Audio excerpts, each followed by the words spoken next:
1절에서 12절까지 교독입니다.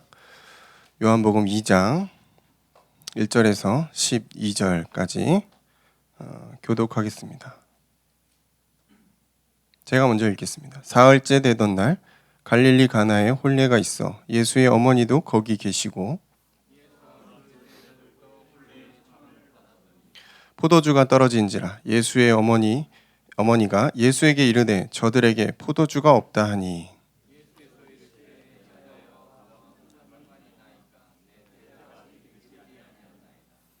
그의 어머니가 하인들에게 이르되 너희에게 무슨 말씀을 하시든지 그대로 하라 하니라.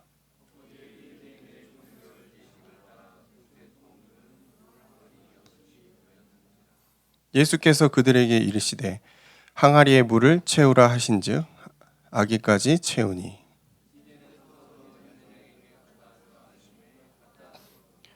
연회장은 물로 된 포도주를 맛보고도 어디서 났는지 알지 못하되 물떠온 하인들은 알더라. 연회장이 신랑을 불러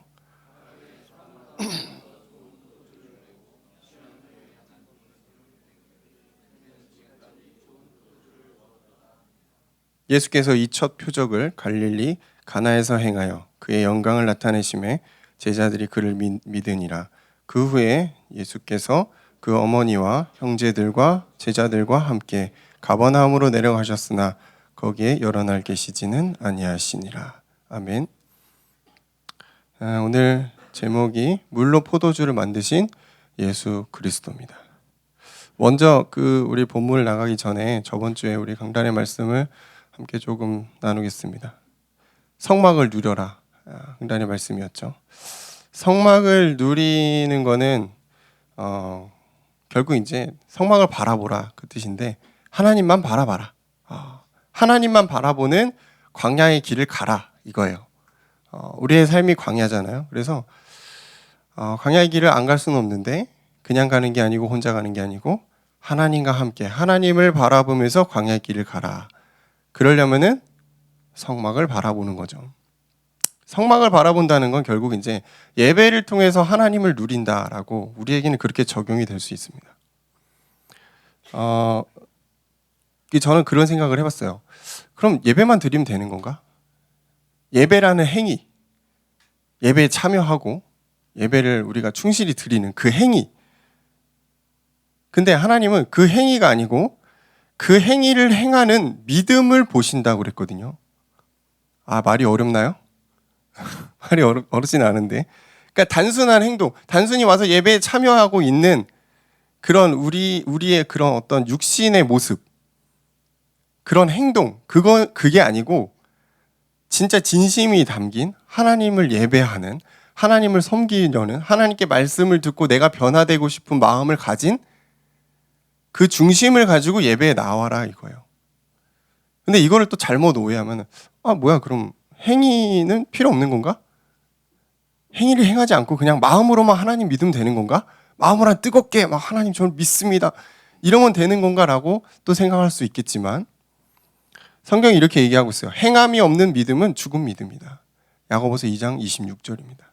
자, 우리의 마음이 가면은 마음이 계속 하나님께 향해 있으면은 당연히 예배의 자리에 나오게 돼 있다는 거예요. 내가 불가피하게 예배의 자리에 갈 수 없는 병원에 입원해 있다던가 해외에 나가 있다던가 우리가 섬길 수 없잖아요. 그죠?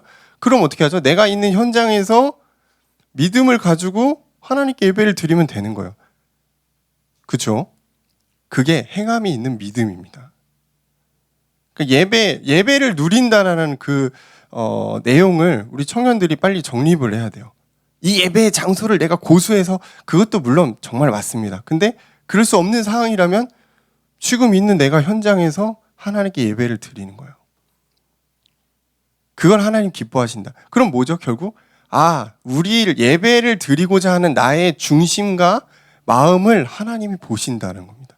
근데 그 중심과 마음이 있는 사람이 굳이 내가 시간이 되고 상황이 되는데 교회에 나와서 성막을 바라보지 않는다? 그건 말이 안 되겠죠. 그러니까 어쩔 수 없는 거예요. 마음이 있는 곳에 우리의 행동과 중심이 가게 돼 있는 겁니다. 그럼 이제 정리가 되겠죠. 성막을 누린다는 것. 하나님을 바라본다는 것은 행위에 매이지 않는구나. 근데 우리가 그 행동을 통해서 하나님을 향한 믿음을 나타낼 수 있다는 것입니다. 이제 이해가 되죠. 아, 주일날 교회 왜 와야 되는 거구나. 이제 이해가 되죠. 그냥 행위가 아니라니까요. 여러분, 그 시간이 되니까 내가 청년부니까 시간 돼서 여기 나와 있는 그런 수준이 아니고 내 믿음을 하나님께 드리는 것입니다. 그래서 저는 이제 그렇게 정리를 했어요. 아, 성막을 누린다. 그런 거구나. 그리스도를 바라보는 것이구나. 그리고 이 예배의 자리에서 또는 내가 예배의 자리에 올 수 없는 상황일지라도 나의 믿음을 하나님께 드리는 거구나. 그럼 우리가 거기에 매이지 않아요. 근데 여기에 매여버리면은 사단의 공격을 여러분 또 당하게 됩니다. 야, 네가 청년쯤 돼가지고 예배도 안 드리고 주의 성수 똑바로 못하는 게 이제 이렇게 율법적으로 우리를 매여버리면은 시달린다고. 그렇지, 내가 이제 이럴 수가 있는데 그럴 것까지는 없다. 그럴 것까지는 없고 상황이 되는 한 여러분 당연히 여러분의 예배의 자리를 고수해야 됩니다. 자, 오늘 이제 그 물로 포도주를 만드신 예수 그리스도인데 저는 이 주제를 한번 꼭 얘기해보고 싶었어요. 왜냐하면 저도 여러분의 그 청년의 시기에 조금 무감각하게 이제 지나갔던 부분이기도 하고 술이라는 부분입니다. 술 뭐 드시는 분도 있고 전혀 안 드시는 분도 있고 뭐 난 그건 상관없어라고 하실 수 있는 분도 있겠지만 찔리는 분들도 있을 거예요. 내가 좋아하는데 이거 목사님 말해버리면 어떡하나. 근데 이거를 제가 정의를 해드린다라는 건 좀 어려워요. 왜냐면은 제가 뭐 하나님도 아니고 이걸 마셔라 말아라 이거 말할 수 있는 건 아니에요. 근데 율법적으로 말하면은 술을 마시는 거는 안 되긴 합니다. 좋지 않아요. 근데 지금 여러분 우리의 시대에 여러분 뭐 하이볼 뭐 이런 거 유행한다며 요즘에. 뭔지도 모르겠지만 그냥 어쨌든 뭐 자기들끼리 마신다고 하더라고. 그거 갖고 야 네가 예수 믿는데 뭐 그런 거 먹냐 이렇게 정죄를 해버리면은 좀 어렵잖아요. 그렇죠. 물론 할 수는 있겠지만 목사님 꼰대네. 목사님 굉장히 율법적이시네. 앞으로 목사님과 대화가 안 되겠다. 뭐 이럴 수도 있는 거고. 그렇죠. 그냥 뭐 집에서 맥주 한잔 하는데 그거 갖고 목사님 율법적으로 이래버리면 좀 그런 거잖아요. 거기에 대한 거를 저는 성경적으로 좀 찾아봤어요. 그래서 판단은 여러분이 하시는 거예요. 여러분 안에 있는 성령이 여러분에게 시키시는 대로 여러분이 그 기준을 잡으시면 되는데 한 번쯤은 조금 다뤄보고 싶었어요. 청년들이 사회생활을 시작하게 되고 또 나이를 먹어가면 갈수록 그런 부분에 기준이 없고 되게 자유화됐잖아요. 그죠? 누가 뭐 이걸 해라 말아라 이럴 수 있는 그 나이가 아니니까. 자, 먼저 지금 예수님의 시대, 우리가 오늘 읽은 그 요한복음 2장의 시대로 돌아가 보면은 지금 예수님이 계신 그 가나 지역, 지금의 어떻게 보면 뭐 이스라엘 지역이죠. 이스라엘 지역의 특산물이 포도예요. 제가 그 이스라엘 그 선지순례 갔을 때 가나 지역을 들렸거든요. 와인 먹으러 들린 거 아닙니다. 와인 먹으러 들린 게 아닌데 거기가 이제 그 관광지라고 그래서 이제 갔는데 특산물로 이제 와인이랑 팔더라고요. 그래서 무알콜로 샀어요. 그래서 먹어봤는데 진짜 맛있더라고요. 그날 홀태방에서 각자 이제 뭐 선물도 하고 막 몇 병씩 샀어요. 무알콜이에요, 무알콜. 그때 좀 먹긴 했는데 맛있더라고. 자, 맛있어, 좋아, 좋은데 어쨌든 그 이스라엘 지역의 특산물이 포도주였다라는 걸 우리가 이제 알고 있으면 됩니다. 이거는 뭐냐면은 이 지역은 물이 엄청 귀해요. 중동 지역이고 물이 굉장히 귀한 지역이기 때문에 포도주가 음료처럼 이제 이스라엘 사람들은 받아들여집니다. 그래서 그냥 우리가 이제 그냥 음료 마시는 것처럼 마시는 거예요. 근데 당연히 도수가 있죠. 뭐 원래는 포도 음료로 만들었지만 이게 발효되면서 도수가 올라가잖아요. 그렇기 때문에 이거에 의해서 이제 취하는 사람도 있고 그랬던 부분이 있어요. 그래서 예수님이 지금 이제 혼인 잔치에 가셨는데 포도주가 나오죠. 우리나라 따지면 이제 뭐 소주가 나온 거예요. 소주, 맥주가 나온 건데 그냥 그들의 문화예요. 이게 포도주를 마시고 서로 축하하고. 제가 그 성지순례 갔을 때 이제 이스라엘 지역에 원래 가이드가 나가지 말라고 그랬는데 말을 안 듣잖아요. 남자분들은 말을 안 듣거든요. 그래서 밤에 몰래 나갔어요. 위험한데 나가서 사람들 이렇게 보고 팔레스타인 지역에 가가지고 사람들 물담배 피는 것도 보고 이렇게 하다 보니까 막 너무 시끄러운 데가 나오는 거예요. 그래서 가봤더니 결혼식장이래요. 그래서 우리 막 오라고 막 그러면서 막 술 주고 막 그러더라고요. 너 우리 술 안 먹는다고. 그런데 이제 계속 춤추면서 술 마시고 계속. 그래서 이거 영어로 이제 잘 못하지만 이거 언제까지 하는 거냐 그랬더니 3일 내내 한대요. 3일 내내 밤새도록 술 먹고 계속 그렇게 이제 축하한다고 하더라고요. 그래서 이쪽 지역에 문화가 좀 약간 그런 문화인 거예요. 우리처럼 뭐 이렇게 결혼식하고 뭐 이렇게 식사하고 끝내는 그런 분위기가 아니고 굉장히 길게 하는 분위기예요. 그러다 보니까 지금 성경에 나오는 것처럼 술이 떨어질 경우들이 있는 거예요. 근데 이 포도주가 떨어지게 되면은 굉장한 신뢰라고 그래요. 그래서 주인이 굉장히 망신을 당하거나 심한 경우에는 이걸 막 고소를 한대요. 결혼식을 망쳤다. 흥을 깨졌다. 그러면서 고소까지 주인을 한다는 그 정도로 이제 포도주가 떨어진 것은 잔치에 있어서 굉장히 큰 결점이죠. 그러니까 예수님이 이제 요거를 아시고서 이제 이 이적을 이제 행하신 부분이 있는데 성경에서는 그러면 술에 대해서 뭐라고 말하고 있나? 잠언 20장 1절을 보면은 포도주는 자만하게 하는 것이다라고 말하고 있어요. 그리고 에베소서 5장 18절에 보니까 술 취하지 말아라. 그것은 방탕한 것이다. 이렇게 얘기하고 있습니다. 자, 디모데전서 3장 3절 술을 즐기지 말아라라고 얘기하고 있습니다. 누가복음 21장 34절 스스로 조심해라. 그리고 그것은 방탕한 것이고 술 취함이 너희를 덫과 같이 임할 것이다. 이렇게 말하고 있습니다. 이 술 취함에 의해서 성경에서는 이제 실수한 성경 인물들이 많이 나오는데 그 중에 이제 대표적인 게 노아죠. 노아가 그 방주에서 나온 이후에 포도 농사를 짓고 포도주를 만들어서 먹고서 취했어요. 막 너무 거나하게 취해가지고 자기 하체를 드러냈다라고 나오죠. 그리고 그걸 인해서 이제 아들이 범죄를 하게 되는 어떤 빌미를 이제 만들거든요. 근데 그만큼 술 취함에 대해서 성경은 경고하고 있습니다. 이제 단순히 이제 술에 취한다, 일회성 요걸 떠나서 술을 좋아하시는 분들은 술이 없으면 잠을 못 잘 정도로 되는 거죠. 그래서 모든 대화에 술이 껴야 되고 이런 분들이 있어요. 그러니까 정상적으로는 대화가 안 나와. 꼭 술을 한 잔 걸쳐야지 마음속 얘기가 나오는 분들이 몇 있어요. 네, 우리 중에 있다라는 거예요. 저의 친구들 중에 몇 있습니다. 그래서 꼭 먹어야 되나? 이해가 안 되는데? 라는 생각이 들었지만 그런 부류의 사람들이 있다라는 거를 알게 된 거죠. 그러니까 천성적으로 술을 좋아하는 거예요.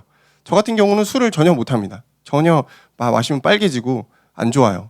예. 한 번은 제가 사역자분들이랑 이제 체육대 끝나고 삼계탕 집에 갔어요. 삼계탕 집에 갔는데 여기 고려 약선 아시죠, 여러분? 여기 비산동에 있는 거기 가면은 이제 조그만 거 인삼주 같은 거 조그만 거 주거든요.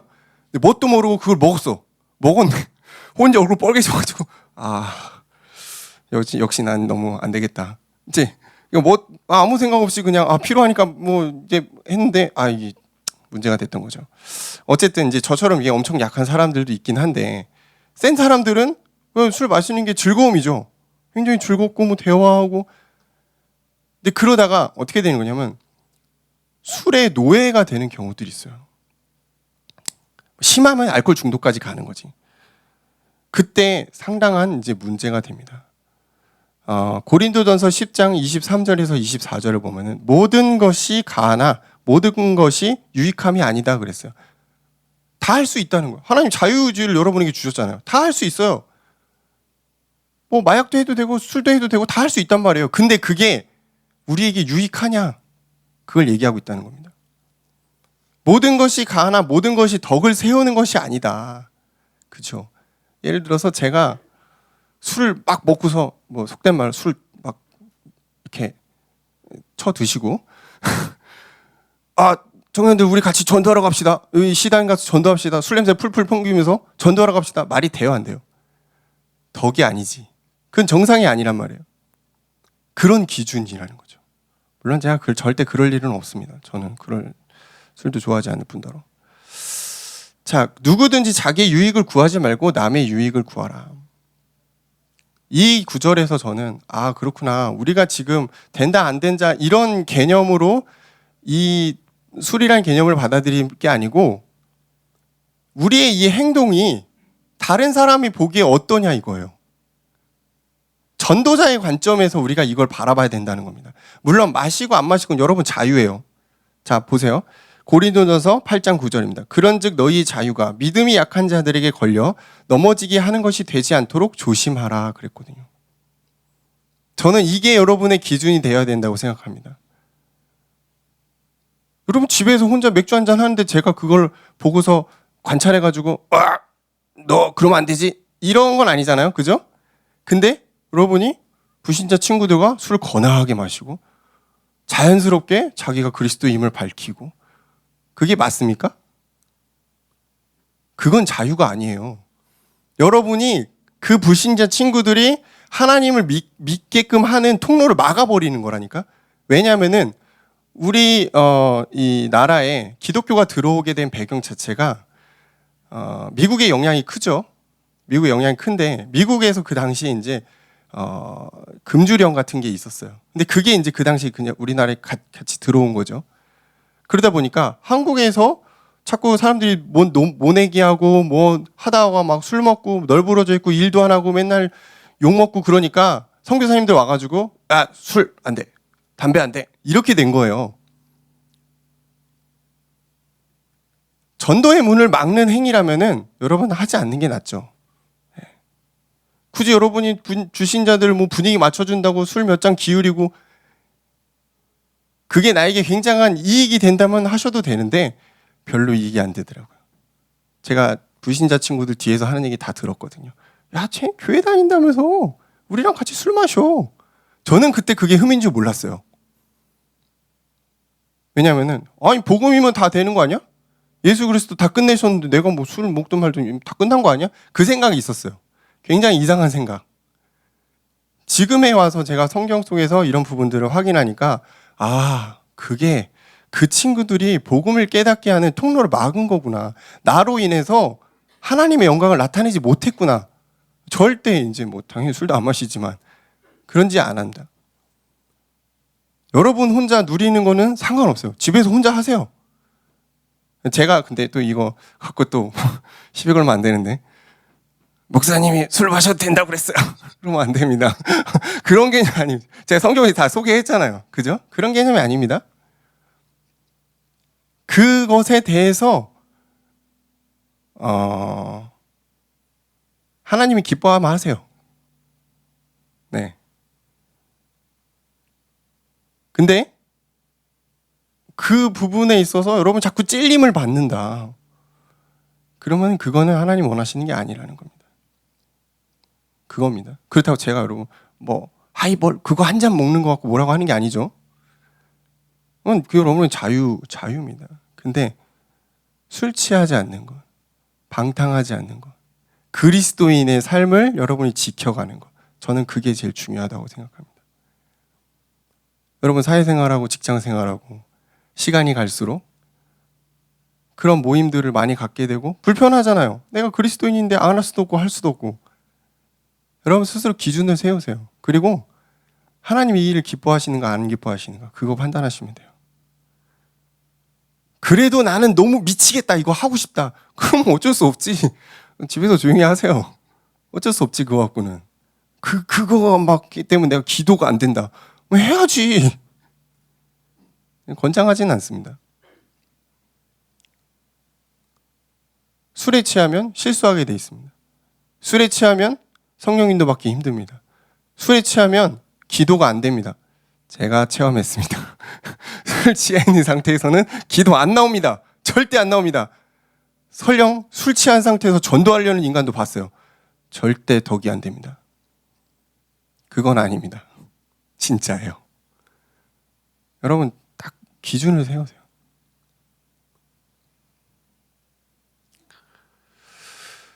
자, 그러면 이제 본론입니다. 뭐 술에 관심이 있는 분도 있고 없는 분도 있으니까 뭐 이 정도 하고 이제 앞으로 이 부분은 다루지 않을 생각입니다. 먼저 이제 예수님이 이제 혼인잔치에 초청을 받으시죠. 2장 1절에서 2절의 내용입니다. 초청을 받으시는데 어떤 상태로 받으시죠? 손님 상태로 초청을 받으십니다. 청함을 받은 손님일 때 예수님이 그 마리아, 그 어머니의 그 부탁을 듣죠. 얘기를 듣고 나서 반응이 어때요? 어머니, 제가 하겠습니다. 원래 이게 우리의 정상적인 생각이죠. 근데 예수님이 굉장히 엉뚱한 표현을 하셨어요. 여자여, 그랬어요. 이게 나랑 무슨 상관입니까? 라고 말하십니다. 아니, 어머니도 아니고 마리아도 아니고 여자여, 3인칭을 썼단 말이에요. 그건 이미 예수님과 어머니 마리아와의 관계가 어느 정도 정리가 돼 있었다는 거예요. 그렇기 때문에 마리아가 예수님께 부탁한 것도 있겠죠. 자, 여러분 예수님과 어떤 관계가 있으세요? 관계가 있어야 돼요. 관계가 없으면 여러분의 삶의 변화는 없어요. 관계가 없으면 나의 구원은 성립되지 않아요. 그냥 알고 있는 예수, 그건 관계가 아니지. 저도 대통령 알아요. 근데 그분이 나를 몰라요. 관계가 있는 겁니까? 관계가 없는 거지. 여러분도 알고 그분도 나를 알아야 돼요. 예수 그리스도가 여러분을 알아야 되고 여러분도 예수 그리스도를 알아야 돼요. 그게 관계가 있는 거예요. 그래야 상관이 있는 겁니다. 한 주간 잘 생각해 보세요. 나는 그리스도와 어떤 관계가 있는가? 그분을 내가 손님으로 모셔놓고 있는가? 마음 한 구석에, 작은 구석에 예수님 잠깐 계시고 제가 열심히 살아볼게요. 그건 별로 상관이 있는 관계가 아니죠. 그분이 나의 주인 되실 때 나와 상관이 있게 되는 겁니다. 그래야 내 삶에 변화가 있게 되는 거예요. 그냥 아는 것 갖고는 안 된단 말이에요. 자, 이제 2장 4절에 예수님이 부탁을 받았는데 나랑 무슨 상관이 있습니까? 이거랑. 그리고 나서 하나님의 때가 아직 이르지 않았나이다 그랬거든요. 그러니까 예수님이 하나님이긴 하지만 성부 하나님과 소통하면서 예수님이 공생의 사역을 시작하실 때가 언젠지 의논을 하셨다라는 거예요. 자, 예수님도 하나님과 소통을 하시는데 여러분 하나님과 소통하십니까? 하나님의 때를 여러분 물어보고 있어요? 그거 아니죠. 내 스타일대로, 내 경험대로, 지금 내 타이밍에 하나님 역사하셔야 됩니다. 내가 하나님의 시간표를 막 끌어당기고 있는 건 아닌지. 그렇죠. 그래서 뭐가 필요해요? 말씀을 가지고 우리가 기도하는 게 필요해요. 왜요? 그러면 하나님의 시간표를 우리가 알게 됩니다. 깨닫게 됩니다. 근데 그거 아니면은 자꾸 내 혼자 생각해서 시간표를 당겨 쓰려고 그래요. 그럼 내 때가 아직 아닙니다. 하나님의 때가 아직 아니라니까요, 그러면은. 우리가 예수 그리스도를 손님으로 모시면 삶의 변화는 일어나지 않습니다. 그래서 김동 목사님 계속 얘기하잖아요. 주인을 바꿔라. 우리의 삶의 주인은 예수 그리스도다. 그냥 하시는 말씀이 아니에요. 손님으로는 역사하지 않는다니까. 상관이 없으니까. 주인 되시면 변화가 시작됩니다. 내 안에 주인으로 일하실 때 우리 안에 변화가 시작되는 것입니다. 그게 영적인 변화예요. 자, 이제 예수님이 일하시죠. 두 번째, 혼인잔치의 주인 되신 예수 그리스도입니다. 2장 6절에서 10절의 내용이에요. 근데 먼저 마리아가 어떤 말을 하죠? 이제 마리아의 믿음이 보이는데 무슨 말씀을 하든지 그대로 될 것이니까 종들한테 그대로 따라라 이렇게 얘기해요. 하나님이 역사하시기 전에 항상 뭘 보신다고 그랬죠? 믿음을 보신다. 마리아의 믿음 통해서 하나님이 역사하시는 거예요. 물론 하나님이 시간표와 예수님이 공생의 사역을 시작하실 때와 또 자신이 메시아임을 나타내야 될 모든 것들이 맞아 떨어졌지. 근데 그 전에 굳이 마리아의 이 말을 성경이 기록한 것, 믿음을 강조하는 거거든요. 무슨 말씀을 하든지 그대로 되리라는 그 믿음이에요. 하나님 말씀 여러분 읽을 때 이게 진짜 나에게 성취될 거라고 믿으세요? 믿음대로 될지어다. 근데 읽는데 뭐 나랑 상관없구만. 그냥 좋은 말씀이네. 그냥 좋은 말씀. 믿음대로 될지라. 여러분 안에 그리스도가 주인 되신 게 확실하면 믿음대로 될지라. 믿는 사람이 부자예요. 영적인 부자는 믿음이 큰 사람입니다. 그리고 예수님이 이제 항아리에 물을 채우라고 명령하시죠. 근데 그걸 하인들이 다 순종하면서 따라해요. 결국은 그 항아리에 채운 물을 맛도 안 봤어. 아무도 맛보지 않았어. 의심 없이 예수님이 갖다 줘라 하니까 그냥 갖다 줬어요. 물로 포도주를 만드신 예수 그리스도죠. 믿음은 반드시 따라오는 게 있습니다. 순종.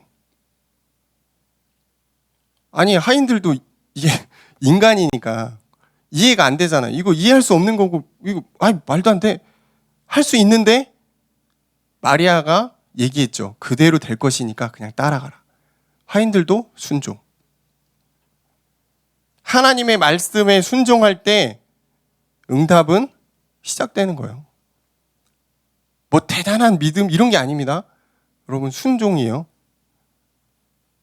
내가 받아들일 수 없는 것을 하나님께 순종하고 따라가는 거. 그걸 하나님이 우리의 믿음이라는 그 내용을 가지고 우리를 보신다는 거예요.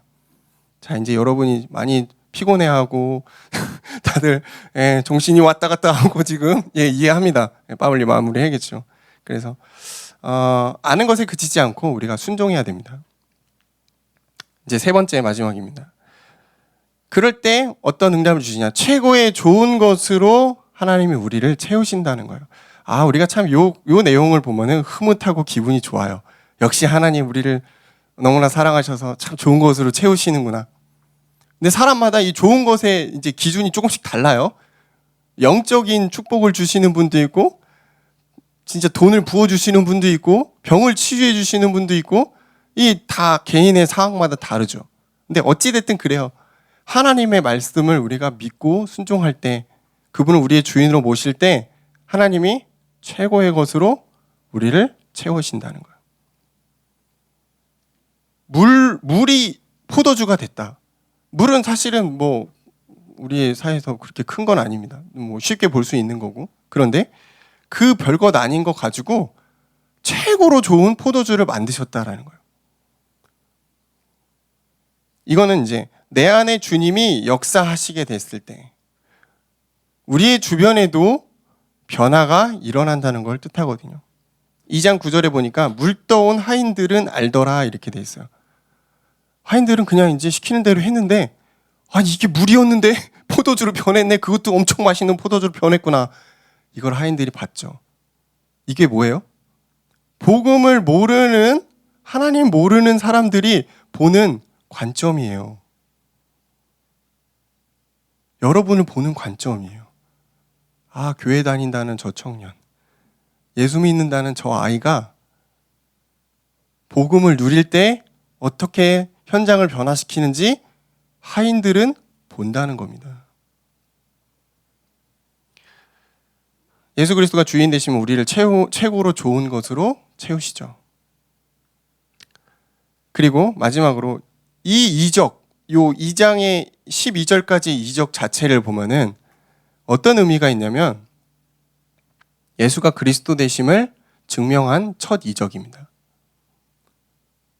왜냐하면 사람들이 예수가 그리스도, 메시아라는 사실을 믿지 않았기 때문에 이 이적을 통해서 메시아가 나타난 것을 확인시켜 준 거예요. 그 내용이 2장 12절에 있어요. 예수께서 이 첫 표적을 갈릴리 가나에서 행하여 그의 영광을 나타내심에 제자들이 그를 믿으니라. 그죠? 예수님의 이 일을 통해서 제자들이 그를 믿었다. 제자들이 자신이 찾던 그리스도이신 것을 확인했다라는 겁니다. 자, 물로 포도주를 만드신 이 사건은, 이적은 우리에게는 그냥 스토리로 보일 수 있겠지만 유대인들에게는 충격 자체죠. 어마어마한 일이에요. 진짜 메시아가 왔다라는 겁니다. 여러분이 예수님을 알게 되고 점점 그분을 믿고 의지하며 나아갈 때 진짜 물이 포도주가 변하는 것 같은 그런 충격적인 응답들이 여러분에게 올 수도 있습니다.